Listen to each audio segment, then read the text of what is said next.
जैन साथियों, वंदे मातरम।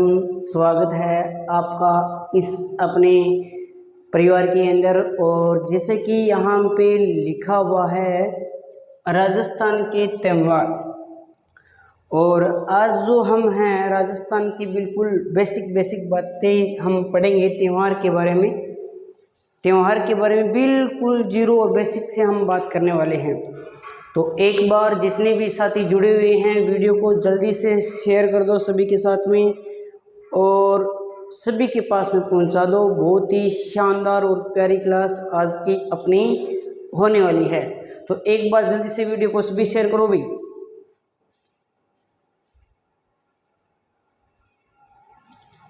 हाँ भाई, सभी के सभी साथी जुड़ जाओ भाई, जल्दी से जल्दी जुड़ जाओ और अपने वीडियो को शेयर कर दो। चलो अपनी क्लास की स्टार्ट करते हैं। राजस्थान के त्यौहार की हम बात करेंगे यहाँ पे। तो सबसे पहले हम देखते हैं त्यौहार, आपको पता ही है एक खुशी का माहौल होता है, एक खुशी का माहौल है। त्यौहार आती है तो सब गमों को भूल जाते हैं। और ऐसे बोला जाए कि त्योहारों की शुरुआत कैसे और कहाँ से होती है। त्योहारों की शुरुआत कहाँ से होती है, सभी कमेंट करके बताओ। त्योहारों की जो शुरुआत है आपने पढ़ा होगा तीज त्योहार बावड़ी, तीज त्योहार बावड़ी, ले डूबी गणगौर, ले डूबी गणगौर मतलब क्या हुआ सर, वो बताओ हमें। तो मतलब ये हुआ मेरे भाई कि तीज त्योहार बावड़ी, बावड़ी का मतलब आ रही हैं, यानी तीज से त्योहारों का आगमन होता है और गणगौर पे जाकर खत्म हो जाता है। तो सबसे पहले कुछ बेसिक जानकारी है जो आज हम पढ़ने वाले हैं। भी हिजरी संवत क्या होता है, शक संवत क्या होता है, विक्रमी संवत क्या होता है, और अगर हम बात करें इस्लामिक संवत क्या होता है। इसके अलावा हर्षवर्धन संवत क्या होता है। इसके अलावा अगर हम बात करेंगे बहुत सारे संवतों के बारे में हम बात करेंगे कि ये संवत होते क्या हैं। तो सबसे पहले हमारे पास में जो संवत आता है उसका नाम है विक्रमी संवत। आपने पढ़ा भी होगा और देखा भी होगा। सबसे पहले आपको याद रखनी है क्या, उपनाम।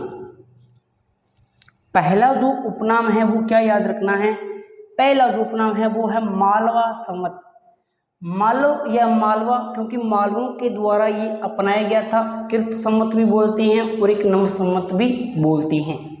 संवत प्रारंभ का जो दिन है, अच्छा ये प्रारंभ कब होता है वो अगर हम बात करना चाहें तो ये जो प्रारंभ होता है वो कब होता है, उनके बारे में मैं आपको बताता हूँ कब प्रारंभ होता है। आप सभी कमेंट करके बताओ कि विक्रमी संवत कब प्रारंभ होता है। ये होता है आपका चैत्र, ये मैं यहाँ पे लिखना हूँ चैत्र, आप भी लिखिए चैत्र शुक्ल एकम को शुरू होता है भैया। चैत्र शुक्ल एकम को शुरू हो रहा है तो अंतिम दिन कौन सा होगा भी। शुक्ल का मतलब क्या होता है, शुक्ल का मतलब से चारण पक हुआ है, तो लास्ट दिन कौन सा होगा सर, अमावस होगी। अमावस भी कितनी होगी, चैत्र की। तो लास्ट दिन होता है चैत्र अमावस्या। कौन सा होता है भाई, चैत्र अमावस्या होता है, चैत्र की अमावस्या होता है। बहुत बढ़िया भाई, सीख तो रहे हो भाई। क्या सभी को यहाँ तक क्लियर है क्या भी। पहला दिन पूछे विक्रम संवत का तो चैत्र शुक्ल एकम, अंतिम दिन पूछे तो चैत्र अमावस्या। अच्छा, शुरू किसने किया था तो विक्रमादित्य ने शुरू किया था। किसने किया था भाई, विक्रमादित्य ने। गुजरात के शकों को 57 ईसा पूर्व में पराजित किया था। किसने पराजित किया भाई, पराजित करने वाले बंदे का नाम था, उज्जैन का रहने वाला था। और उज्जैन कहाँ पड़ता है ये आप बताओ जल्दी से कमेंट करके। यहाँ का एक राजा था उज्जैन का, और यहाँ हम बात करते हैं राजा का नाम क्या था, विक्रमादित्य। इन्होंने क्या किया था, गुजरात के शकों को पराजित किया था 57 ईसा पूर्व के अंदर। इसलिए इनके विजय के उपलक्ष्य के अंदर विक्रमादित्य ने एक संवत शुरू किया था जिसका नाम था विक्रमी संवत। अन्य नाम क्या क्या है, कृत संवत, नव संवत और क्या है, मालव संवत है।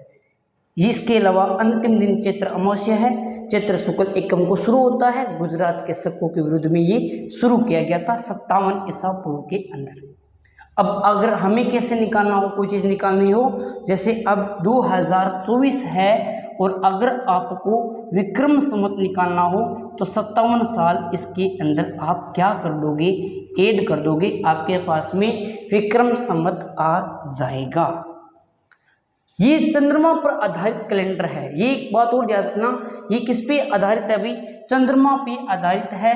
दिन 354 भी हो सकते हैं या 300 अपन बात करें तो 55 भी हो सकते हैं। चंद्रमा पर आधारित है, याद रखना।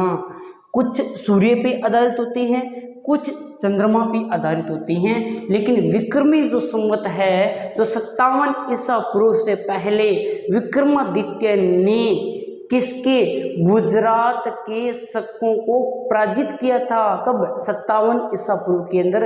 इस विजय के उपलक्ष्य में चलाया गया था। चंद्रमा पे आधारित है। चंद्रमा पे आधारित होने के कारण इनके अंदर दिनों की संख्या 354 या 355 रहती है। क्या समझ में आगे कहानी विक्रम संवत की, कोई दिक्कत? आगे हम बात करते हैं, एक संवत और आ जाता है जिसका नाम है शक संवत। देखो, अगर आप किसी पे क्या करोगे, शक करोगे, किसी पे भी शक करोगे तो आप पीछे चले जाओगे। पीछे मतलब हम देखो, अगर आपको निकालना है शक संवत 2024 है, शक संवत निकालना है तो माइनस कर दो, कितने, 78 साल माइनस कर दो, आपके पास में आ जाएगा। जल्दी से आंसर बताओ आप कमेंट करके। 78 ईसा पूर्व में ये शुरू किया गया था भाई। 78 ईस्वी से ये प्रारंभ होता है। प्रारंभ करने वाले व्यक्ति का नाम पूछे तो कुषाण शासक था कनिष्क। कुषाण शासक था कनिष्क के द्वारा ये शुरू किया गया था शक। देखो, कैसे कै पकड़ो, यहाँ से कै, ये रहा कै, कंफ्यूज नहीं होना है। और कै और कै से क्या आ जाएगा, प्रारंभ करने वाला कुषाण, और कै से कनिष्क आ जाएगा। कन्फ्यूज होना ही नहीं है, अरे फ्यूज होने नहीं देंगे आपको। स क कनिष्क, सर किस में ऐड करना है, किस में घटाना है। जो बंदा शक करेगा हमेशा पीछे चलेगा, पीछे मतलब माइनस जाएगा। ये सूर्य पर आधारित है। प्रारंभ का दिन कौन सा होता है और समाप्ति का दिन कौन सा होता है। ये जो प्रारंभ होता है वो होता है, अपने बात करते हैं तो चैत्र कृष्ण एकम से शुरू होता है। बी एकम, कृष्ण का मतलब क्या होता है, कृष्ण का मतलब होता है सर अंधेर पक। अंधेर पक कब आएगी, जब चरण पक आएगी। तो अंतिम दिन कौन सा होगा, चैत्र पूर्णिमा होता है। इसका अंतिम दिन चैत्र पूर्णिमा होता है। रट्टा नहीं मारना, कंसेप्ट समझो, एकदम बात समझ में आएगी, 100% आएगी। अगर आप ढंग से तैयारी करोगे तो बिल्कुल आएगी भाई, है ना। आगे हम और बात करते हैं। यहाँ पर ये प्रारंभ कुषाण शासक था, कनिष्क ने शुरू किया था, सूर्य पे आधारित है। ये यहाँ तक मामला सेट बैठा क्या, एक बार बता दो। उसके बाद में आगे हम बात करते हैं तो भारत सरकार के द्वारा इस कैलेंडर को 22 मार्च 1957 को इसे राष्ट्रीय पंचांग के रूप में अपनाया गया। Very very important. अगर आपसे पूछ लिया जाए कि अपना राष्ट्रीय पंचांग कौन सा है, अपना राष्ट्रीय पंचांग कौन सा है, ये पंचांग के बारे में बात कर ले तो कौन सा आ जाएगा, शक संवत आता है। कौन सा आता है, शक संवत आता है। क्या कभी भूलोगे ना भी, शक संवत आता है। ये आपको थोड़ा सा ध्यान में रखना है भाई, ठीक है भाई। अच्छा, इसमें दिनों की संख्या कितनी होती है ये आप बताओ, जल्दी से जल्दी कमेंट करके बताओ। भी सूर्य पे आधारित है तो इसके अंदर दिनों की संख्या या तो सर 365 हो सकती है या फिर 300 कितनी होगी, 66 होगी। कंफ्यूज नहीं होना है। अगर चंद्रमा आए 354 या 355, विक्रमी संवत चंद्रमा पे आधारित है, शक संवत सूर्य पे आधारित है ना।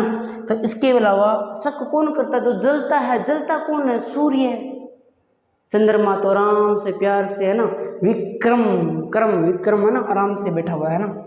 तो ये आप ऐसे भी याद कर सकते हो इनको। फिर आगे हम बात करते हैं, हिजरी सन आता है और हिजरी सन वेरी वेरी इंपॉर्टेंट है। ये इस्लामिक कैलेंडर है, पहली बात तो ये याद रखना है, और चंद्रमा पे आधारित है। आप जल्दी से कमेंट करके बताओ, चंद्रमा पे आधारित है तो दिनों की संख्या कितनी होगी? अरे दिनों की संख्या कितनी होगी मेरे भाई, जल्दी से कमेंट करके बता दे तुम तो। शुरुआत 16 जुलाई 622 ईस्वी को होती है। पैगंबर मोहम्मद साहब ने क्या किया था, यहाँ पर मक्का से मदीना के अंदर यात्रा की थी भाई, मक्का से मदीना तक क्या करती भाई, यात्रा की थी, और मदीना से के बीच में यात्रा की थी।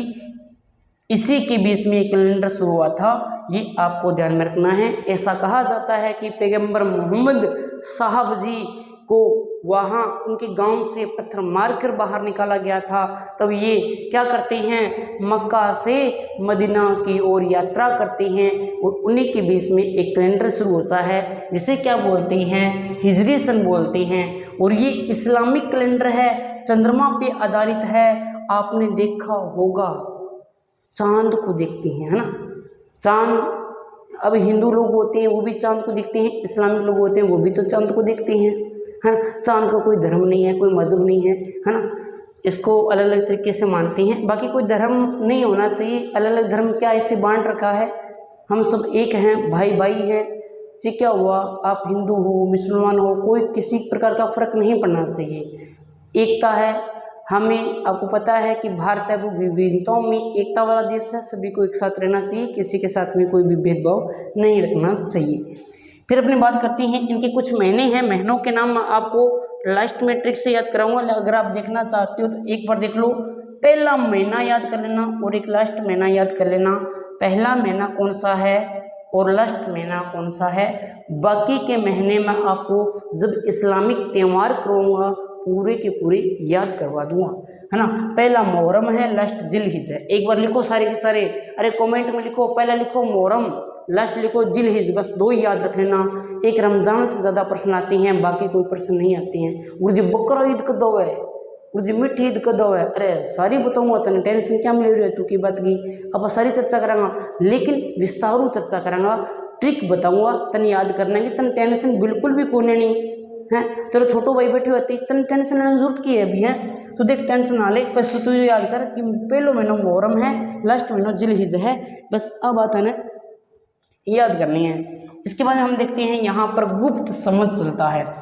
गुप्त संवत की जो शुरुआत है वो होती है यहाँ पर 319 से लेकर 320 ईस्वी के अंदर। शुरुआत यहाँ पर चंद्रगुप्त प्रथम के द्वारा की जाती है। अभी यहाँ पर चंद्रगुप्त प्रथम के द्वारा यहाँ पर इसकी शुरुआत की जाती है, ध्यान में रखना।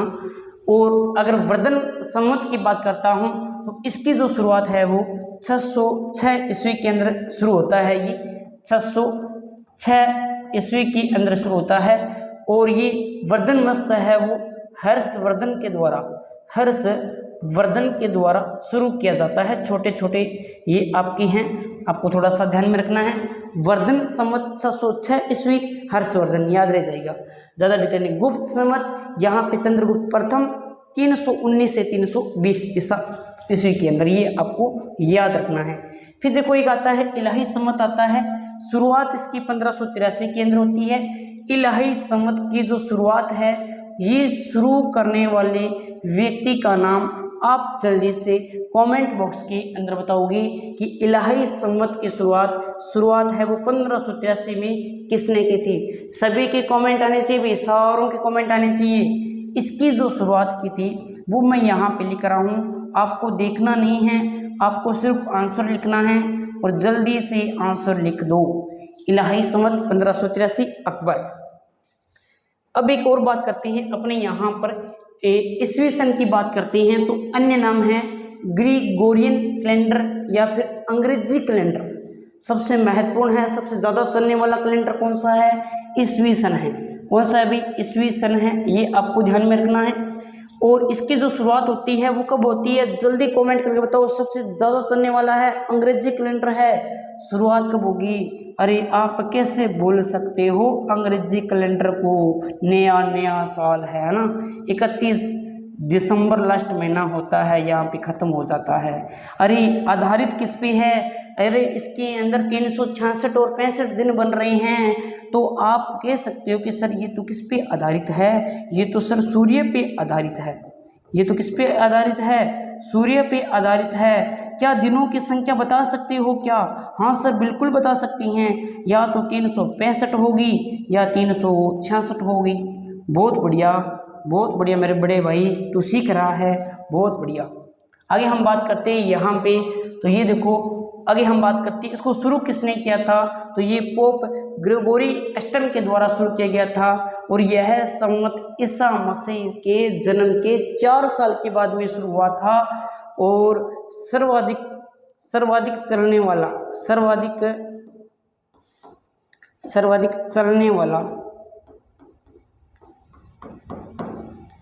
वाला संवत भी अगर पूछ ले तो कौन सा हो जाएगा? संवत भी मेरे भाई कौन सा हो जाएगा? यही संवत है, ईस्वी संवत हो जाएगा।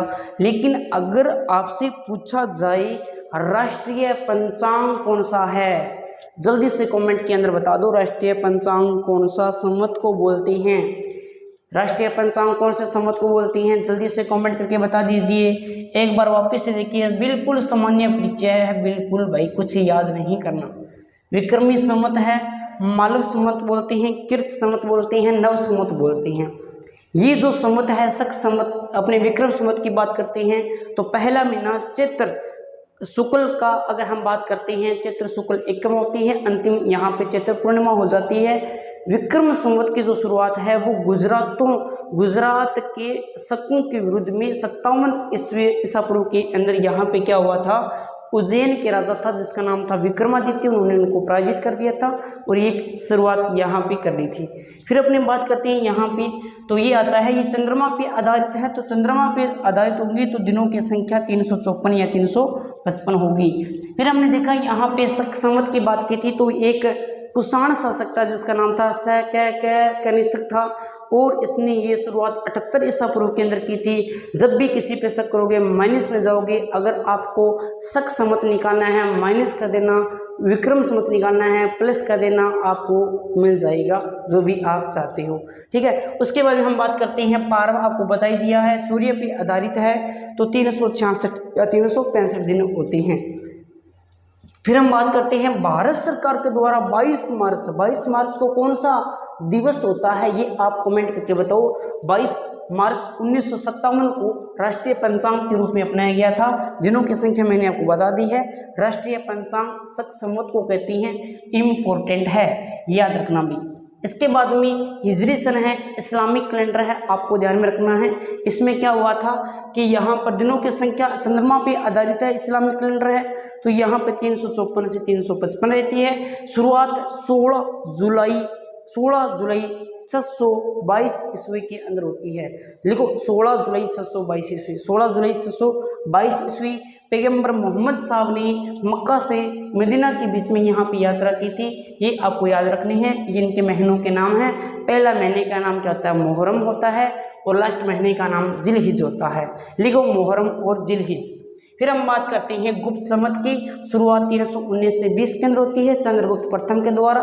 यहाँ बात करते हैं वर्धन की, तो 606 के अंदर हर्षवर्धन के द्वारा।